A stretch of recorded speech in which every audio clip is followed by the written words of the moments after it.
আল্লাহ ব্যবসাকে হালাল করেছে এবং ব্যবসার মধ্যে অনেক বরকতও দিয়েছে।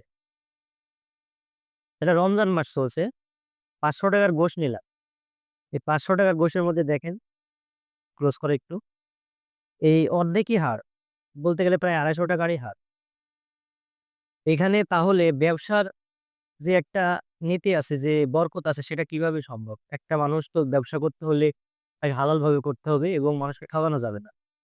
সে যখন একটা গরু কিনছে, গরু কেনার সময়টা ঠিকই একজন গৃহস্থ থেকে যতটুকু সম্ভব সে তার সাধ্যমতো কম দিয়ে কিনছে, ঠিক আছে, সেটা তো আর সে করতেই পারে। কিন্তু সে যখন একটু গরুর গোশটা যখন বিক্রি করছে, তখন কি তার উচিত হবে না ক্রেতাকে তার ন্যায্য যে টাকার মধ্যে যেটুকু ভালো দেওয়া সম্ভব সেটুকু দেওয়া?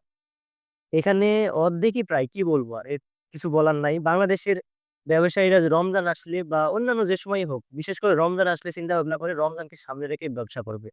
কিন্তু অন্যান্য দেশে আপনি দেখবেন যে ব্যবসায়ীরা প্রতিযোগিতা করে কিভাবে মানুষকে কম দামে পণ্য দেওয়া যায় সাওয়াবের আশায়। কিন্তু শুধুমাত্র এই দৃশ্যটাই মনে হয় শুধু এই বাংলাদেশেই দেখা যায় যে কিভাবে মানুষকে ঠকানো যায় এবং ওই রোজাকে বা রমজান মাসকে সামনে রেখে মানুষের থেকে মানে অতিরিক্ত মুনাফা অর্জন করা যায়।